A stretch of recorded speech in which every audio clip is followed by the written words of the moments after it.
Hey y'all, hey. So, as promised, I am here for day 2 of 7 days of credit.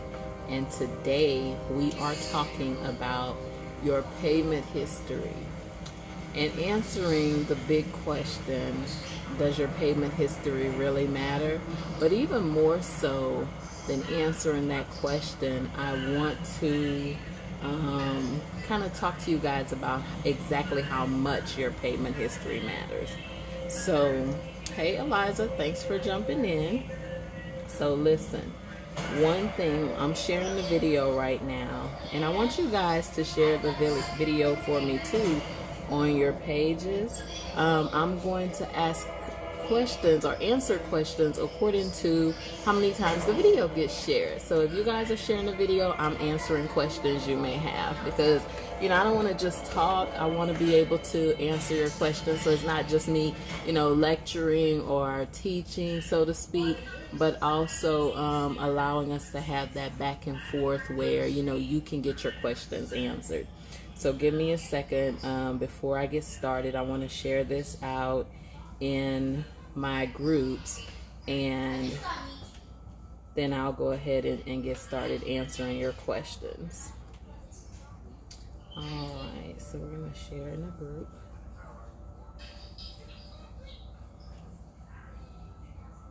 There's one.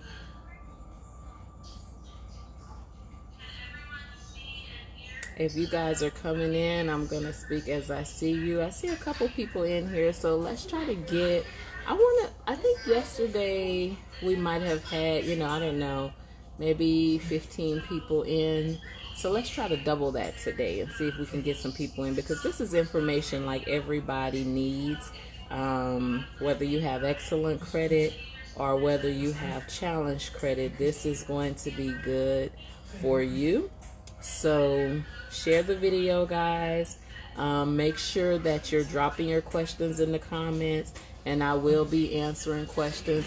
Again, I'm working from home. It's Saturday, it's really chill day, but I'm at home, so you're gonna see all kind of going ons back here, and that's perfectly fine. Actually, some of my family is watching a movie right now, as you guys can see. But all right, so let's go ahead and get started. So today we're talking about payment history, and does your payment history really matter, when it comes to getting your credit scores up? And so the short answer to that is yes, it absolutely matters. Okay, that's the short answer. I think we all know that, but I think you guys are here because you want to get some details on exactly how much it matters. So the first thing I want to share with you guys, if you don't already know this, is that your credit score is broken up into 5 components, right? So today we're talking about the payment history, and I chose to start with payment history because that's actually the largest percent of the points you get comes from your payment history and how your payments are reflecting on your credit. So payment history is 35% of your credit score. Point blank, period, end of story. It's not 5%, it's not 20%, it's not 15%, it's 35%. Okay, now what does that mean? What does 35% mean? Well, let me put it to you like this. When we were in school, if you scored a 35 on a test, a quiz, or whatever, what grade did you have? You guys drop the answer to that in the comments for me. Let me know what grade you would get if you were in school and you scored a 35 on a test. Somebody tell me what grade you will get, because I want to know. I want to see where you guys' mind is. Some people feel like, oh, that's good, I got a 35. And then you have other people who, are like, oh, absolutely not. So you guys tell me, what do you think, or what would you feel if you got a 35? Somebody tell me. Hey, Kenyatta, thanks for jumping in. So if you scored a 35 on a quiz, on a test in school, at any point in your life, what grade do you have? That's the question right now that I'm asking you guys to answer for me. I'm waiting for somebody. Hey, Renata, thanks for coming in. What's the score? What grade would you have if you scored a 35 on a test in school? What grade would you have? Share the video, guys, for me. Share the video. I am answering questions according to the video getting shared. I want to pour into you guys, but I want to make sure that you guys are you know, not just keeping the information for yourself. So we're getting it out there, you know, to other people who may benefit. It may not benefit you, but I always say every person knows about 5 to 10 people who have poor credit. So it may be something that will help other people in your circle, and you know, they just never knew, or they wanted information and maybe they were afraid to ask. People don't like to talk about credit and money, especially in our culture. We don't like to talk about it, and so I want you guys to share this. Hey, Alicia, thank you. Alicia, you would absolutely have an F if you scored a 35 on a quiz or a test, and a 35 is the percentage of your credit that you would have that relates to your payment history. So payment history is 35% of your credit. Now I say that because if you only focus on your payment history, you are failing and your credit is failing too, right? That's why you have an F. If you're only focused on your payment history, and I know that's big in our community, a lot of people say, oh, just pay your bills on time. Just make sure you pay your bills on time. Listen, credit and excellent credit is more than paying your bills on time. You have to do more. You can't just, you know, get an account, a trade line, a credit card, a loan, or whatever the case may be, and say, oh, I'm just going to pay this account on time every month, and think that you're going to have a 700 or 800 credit score. It doesn't work like that. So while payment history is 35% of your score, remember, that's only a percentage of your score. That's not the full score. And if you're not tackling the full score, you're still failing. So now let's talk about how many points 35% represents. So your credit score goes from a 300 to 850, right? It starts at 300. It goes all the way up to 850. I know there are all kind of algorithms out there, all kind of companies out there that will say, oh, you know, your score can go to 900. Your score can be, you know, I don't know. I've heard higher, guys, but I'm telling you, FICO is 300 to 850, and that's what we're going by, the FICO score. Why? Because FICO is the score that lenders are using to qualify you to decide whether or not they're going to give you their money or extend credit to you. Okay, so from 300 to 850 is what the score goes from, and being that it goes from 300 to 850, that lets you know that you have 550 points you're working with. Okay, you have 550 points that you're working with total for your credit, right? Now, if credit payment history is 35% of your score, that means you're taking 35% of a 550, and that's going to give you about 165 points. Okay. I don't know if you guys have thought about this. Hey, Nathan, thanks for coming in. I don't know if you guys have thought about this, have even realized this, but your payment history alone represents 165 points of your credit. Now, here's the thing. I'm going to get real technical when it comes to breaking down, you know, payments and payment history and how you can use your payments to build your score. But the basic that I want you to know is it's 165 points. So if you're jacking up your payment history, you're jacking up that 165 point block that you have to work with. Okay, share the video, guys. Let me see some people share. Let me get 3 people to share the video out for me right now so we can make sure that we are reaching everybody who needs to be reached. Okay, and remember, I'm answering questions according to the video getting shared. If you guys have questions, drop them in the comments. I'll be sure to answer those questions. Even if it doesn't relate necessarily to payment history and you have a credit question, drop it in the comments. I'll answer that question for you if I can. If I can't answer it, I'm going to straight up let you know that I don't have an answer for that, but I will find an answer for you and I'll get back with you on it. So now here's the thing. There are different types of, let's talk about late payments, right? Let's talk about what makes up, not late payments, let's talk about what makes up your payment history when it comes to that 35%. Now, this includes credit cards, installment loans, your mortgage payments, student loans, okay?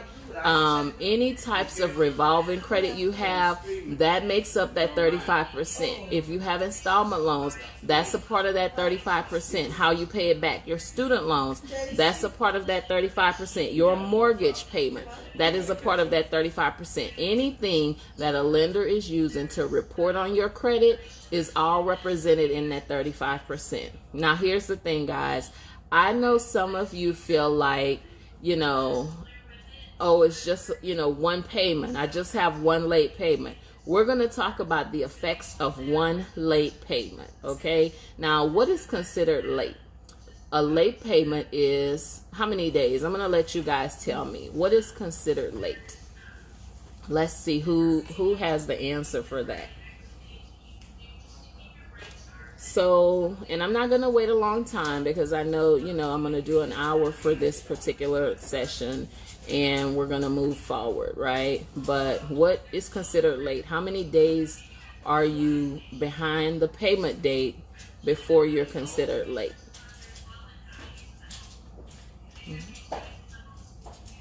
I'm videoing in two places. So you guys see me looking here and here. I'm talking to both sets of people.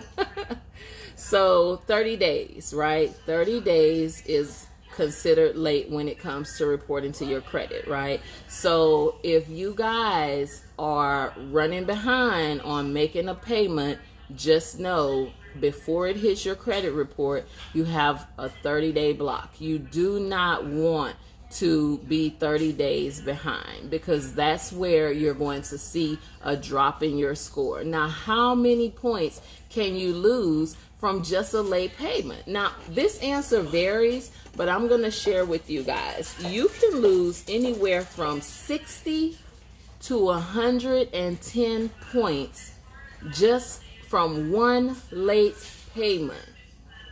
And that depends on where your credit score is when you start, right? So if you have a higher credit score, if you're in the 800s, you're in the 700s, let me tell you guys something. One late payment is going to plummet your score. Those are the people who see the most impact from a late payment. If your score is already in the 500s and you're accustomed to getting late payments, it has a big effect, but not as big of an effect as it does for somebody who has great credit, right? So you want to make sure if you've done the work, you've gotten your score up here, you do not want to play around and get a late payment. Don't forget, you can't afford to forget. Don't mistakenly not pay a bill. And I'm saying this because we're in a time right now, again, I said this yesterday, that it's a free fall. And anybody could potentially be late on something, right? Because everybody's jobs are kind of in an uproar. The country is in uproar. We don't know what's happening in the credit industry. But what I do know is if you miss a payment and you're 30 days behind, your score can be affected 60 to 110 points. Okay? That was a question somebody asked me. How many points can you lose if you're 30 days later, if you have a late payment? Now, late payments go from 30 days, 60 days, 90 days, 120 days to 180 days. After that 120, 180 day mark, now you're looking at a charge-off, okay? Charge-off, you know, the reporting is over. It's just sitting there, but it's the worst impact on your credit you can have, okay? So, let's see here. how does it affect you? Okay, I told you guys that, right? How do you rectify having a late payment? Now let's talk about that. It's simple, pay your bills on time all the time. It's real simple. Pay your bills on time all the time. That's going to stop you from having a late payment because you're paying on time, right? But here's another question. What do you do when you get a late payment? So I know you guys are probably wondering, okay, I know that my payment is late. I just don't know what to do about it. I have late payments reported on my credit. I don't know how to handle those. Guys, remember, if you have any questions, drop them in the comments, and I'm going to be sure to answer those questions for you. Okay, drop your comments in the questions, drop your questions in the comments, and I'll make sure and answer those for you. Okay, so what do you do when you get a late payment? The first thing you do is call me, right? Schedule an appointment, talk to me, and let's discuss it. If you don't want to call me, if you're not looking for somebody to help you repair your credit, buy the DIY guide, the do-it-yourself credit repair book that I have released. If you don't want to buy the do-it-yourself guide, here's what you can do on your own. Now, outside of the do-it-yourself guide, that's for people who want to repair their own credit. They don't really know where to start or how to start. You use that guide, and it's going to walk you through every single step. There's going to be a dispute tracker in there. There are template letters in there. You can't go wrong with it. It's about 100 pages, right, of information that's going to teach you everything you need to know to build your credit. But if you don't want to buy the guide and you think, you can just like shoot from the hip and do it yourself, well, here's one thing you can do. Change the due date of your payment. Okay, change the due date, get an extension. So call whoever your creditor is, call whoever your lender is, say, hey, listen, I'm used to paying my bills on time, I'm having a hard time, is there something you can do? Can we change the date so I can get an extension, or can we change the date so this won't affect my credit? You never know, right? But you do want to take the opportunity to reach out to those creditors, reach out to those lenders, and give them a chance to work with you before you choose to pay a late payment, or before you just sit and say, well, there's nothing I can do. I don't have the money. I don't know what I'm going to do. I can't do anything, so I'm just going to sit on it and let it report late. Like, that's not what you want to do. Guys, I'm at home, so you're going to hear people in the background.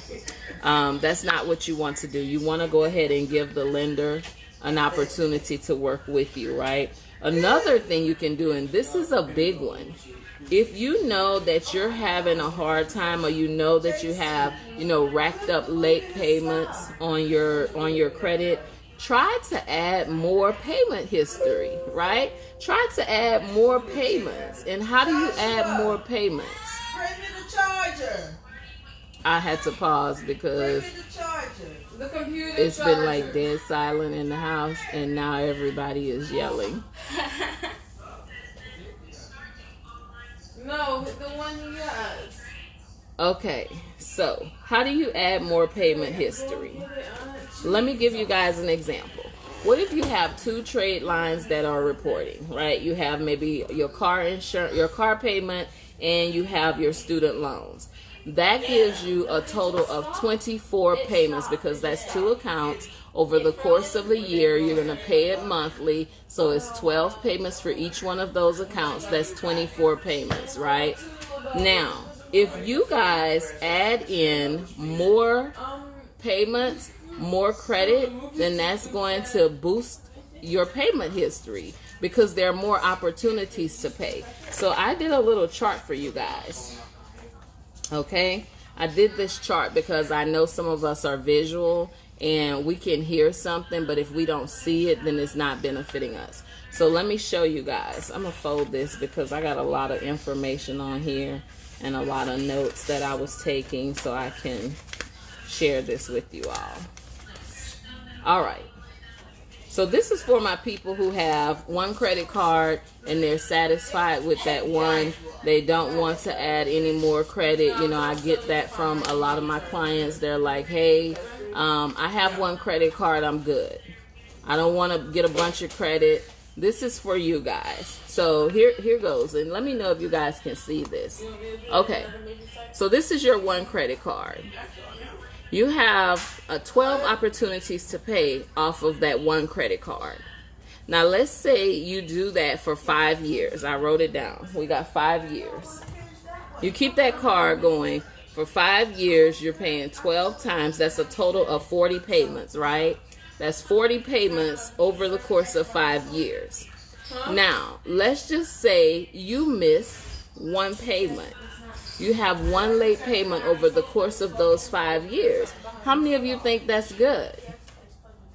Who thinks it's good if 5 years you have a card, you have one late payment on there?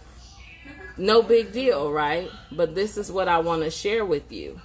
If you have a card for 5 years and you only have one late payment, that brings your utilization, your payment history. Hey Larry, thanks for coming in. That brings your payment history down to 98%. Okay? 98%. Now that sounds good, but let's picture if you're the person who decides, you know what, I'm going to get a couple more credit cards because I've missed payments or whatever the case may be. I don't want to just have one credit card and put everything on it. I want to have 3, 4, 5 credit cards. Now I recommend at least 3, but some people have 4 or 5. Some people have 100, right? You're masters at managing those cards. Now let's say you're starting out and you're trying to figure out how many cards can I get. Get your 3 cards, 4 cards, maximum 5 cards for beginners. That's just my personal opinion, personal feelings. What you want to do is notice that you have 12 payment opportunities for each one of those 5 cards. Now that's not just over 5 years, that's not just 40 payments, but that's 300 payment opportunities over the course of that 5 years. Hey Gerald, thanks for coming in. Hey Jay, thanks for coming in. That's 300 payment opportunities. So in 5 years, if you miss one payment on one card, you have a 98%. But in 5 years, if you miss one payment on 5 cards, you have a 99.6% payment history. So of course your score is higher, and that means you have 99.6% of those 165 points we talked about. The more points you keep, the higher your score is.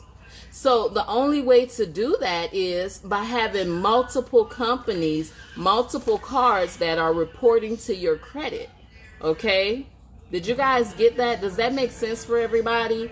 Let me know if it makes sense for you. Go ahead and put a 1 in the comments so I can know, like, okay, that makes perfect sense. If that's confusing to you, listen to the video a couple times over and see if it clicks with you, right? If it makes sense, put a 1 in the chat, in the comments. I'm saying the chat. It's not a chat box. It's a comment section. Put a 1 in there. If you guys have questions, drop your questions in the comments so I can make sure and answer those questions. So let me recap a little bit before I go forward. 1, your payment history matters a great deal when it comes to your credit. It's 35% of your score. Your score goes from 300 to 850. Payment history represents 165 of the 550 points you have that you can get in order to get to an 850. Okay, that's a lot of points. You don't want to play with it, okay? The other thing is, what's impacting your credit? Hey Asia, what's impacting your payment history? Your credit cards, your installment loans, your mortgage payments, your student loans even. Don't let those student loans get out of hands, guys, because that matters when it comes to your payment history. So make sure that you're handling all of those things. Your credit card payments, your mortgage, your student loans, your installment loans. Everything matters when it comes to your payment history. You want to make sure that you're paying all of those accounts on time, right? How many points can it affect your score if you have a late payment, a 30-day late? 60 to 110 points. So don't sit there and say, oh, it's just one late payment. You know, oh, I'm just not going to pay. Guys, I cannot tell you how many times I have clients who are enrolled in the program. They have a payment that's due, and it could be like $14. A payment could be like $20, and they don't have it, and they're like, oh, well, I just can't pay it. I'm going to pay it late. Over those 30 days from the time that payment is due until the 30 days, if you can't come up with $14, that's less than $1 a day, you can borrow it. Like, borrow it before you let yourself lose 60 to 110 points. Tell them Tanya said to loan you $14 or whatever the case may be. Hey, Rashetta, thanks for coming in. Hey, Nina, I see you. Thanks for hopping on. So remember, put your questions in the comments so I can answer questions from you guys, okay, as I go along. Now, how do you rectify having a late payment? One, call me and set up a consultation. If you don't want to do that, get the DIY book. If you don't want to do the DIY book and you want to do it yourself, add payment history, right? And the way you add payment history is by adding more trade lines to your report. Like, you can't get away from it if you're going to build your credit score. You can't get away from adding trade lines if you really want to boost your score, right? Okay, so here's the other thing I want to talk to you guys about. Let me see, I got some more notes here.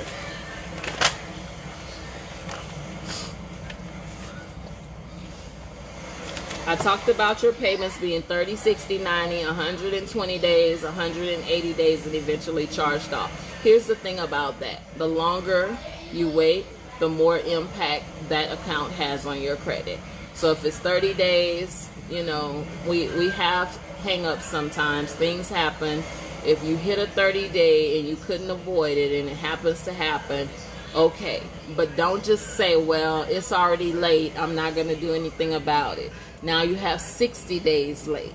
Now you have 90 days late. Now you have 120 days late. The longer that payment is late, the more it affects your credit. The harder it is for me to get it taken off your credit report.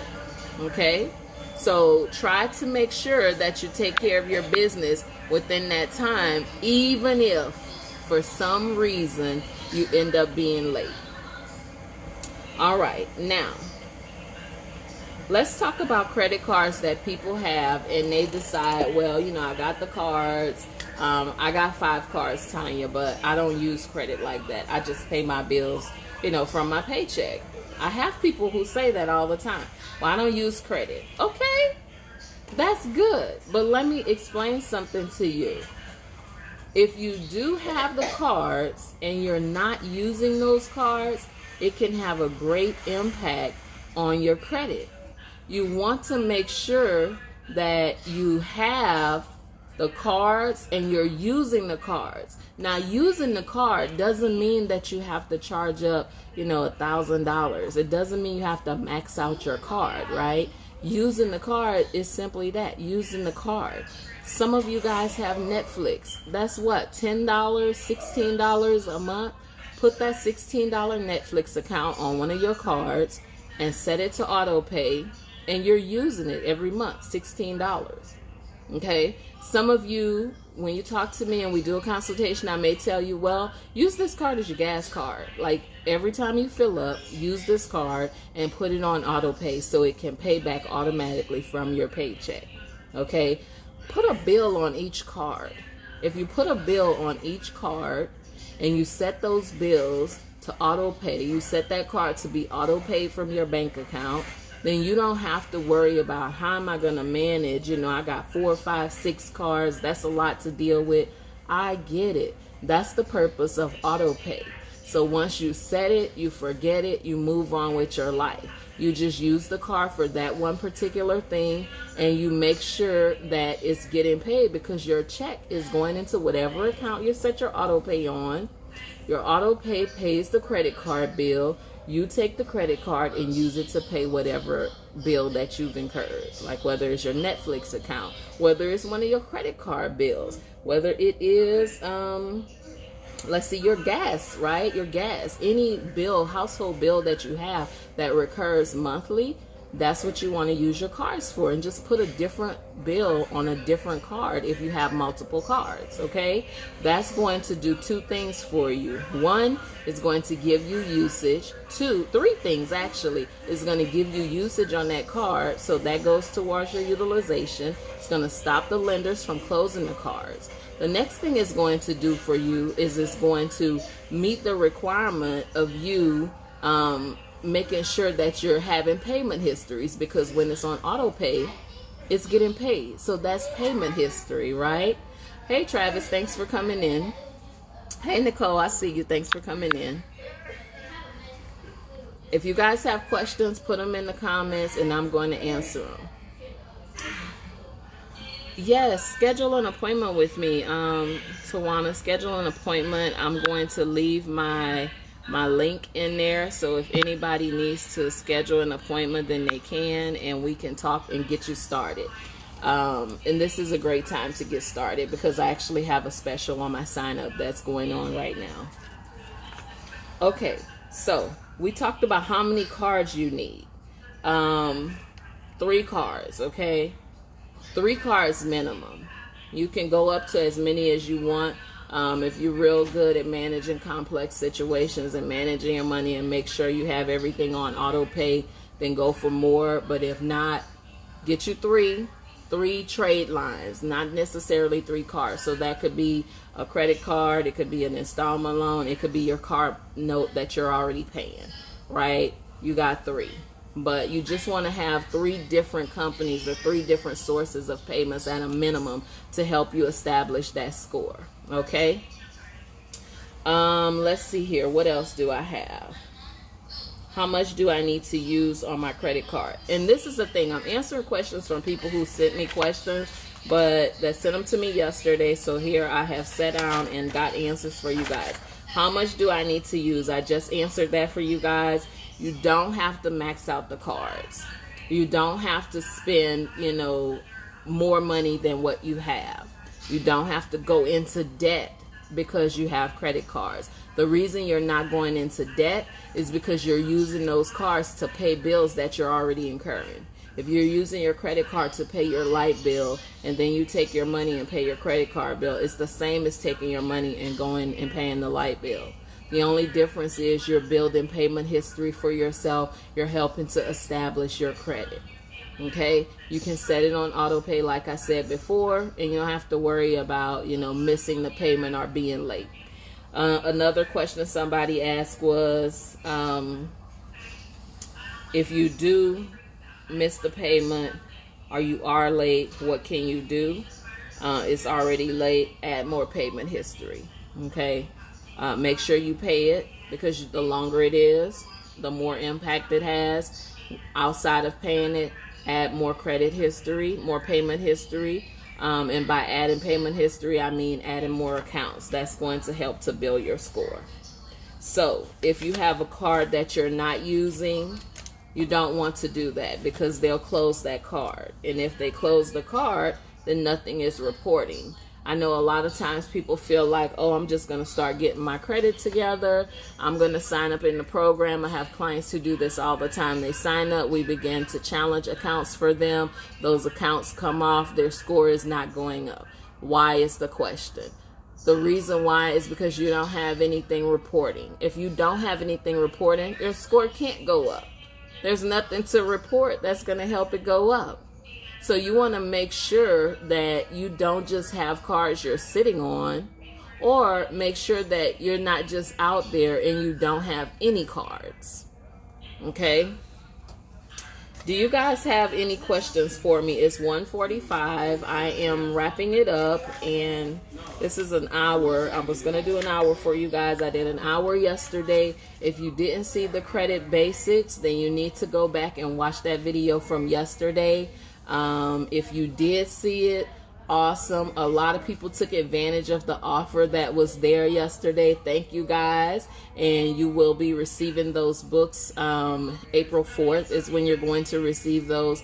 So just check your inbox. You'll get it by April 4th. So thank you guys. And thanks for, I think we probably had I don't know, maybe 15 people. I closed that offer last night or early this morning. So if you didn't get it before then that's a missed opportunity. But the good thing is, after this live, I'm going to be posting another link that's affiliated with this live for another offer. I do have a webinar, a web style class that's coming up for those of you who really want to dig into knowing how to do it yourself. You're not the type of person who can just read it in the book, but you got the book.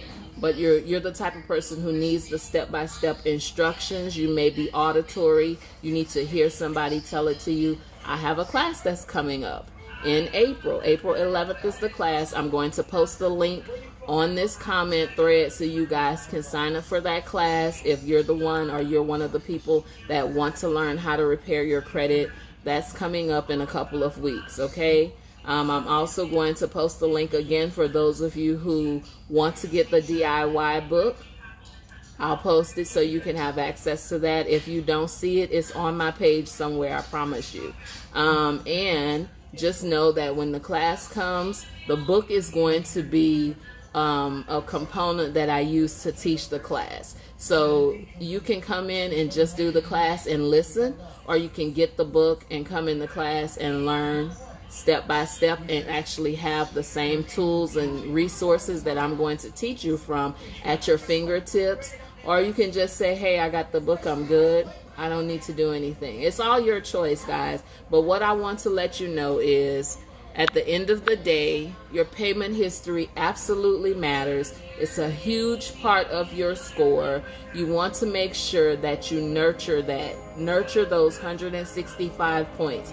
If you guys have any questions for me after this video, leave them in the comments and I'll be sure to post an answer for you. If I've already answered your question, I'm going to still post it for those who come back during the replay and they may see it and say, oh, that was a good question, a good answer. I needed that answer.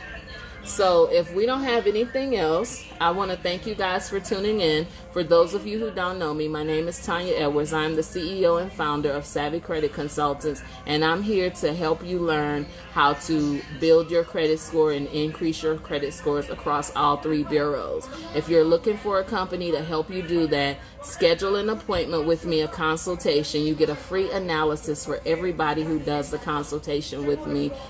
So let me back up. It's $1. You're going to pay $1 for the analysis, but that's pretty much free because typically that's a $400 product. Thank you again for tuning in, and I look forward to seeing you guys tomorrow on day 3. Tomorrow we're going to talk about, let me tell you guys, I know some of you were here yesterday and you were waiting for this day. So tomorrow, let's see here.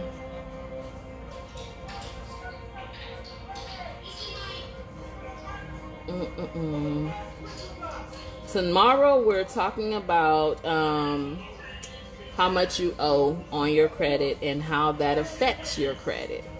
Okay? That's what we're talking about. How much you owe and how it affects it, your utilization. That's what we're talking about tomorrow. So I'll see you guys tomorrow. I can't wait. Looking forward to talking with you again. Have a blessed rest of the day. Enjoy your Saturday. While you're social distancing, stay home, everybody. Even if you don't believe it's serious, stay home. Goodbye. Have a great day.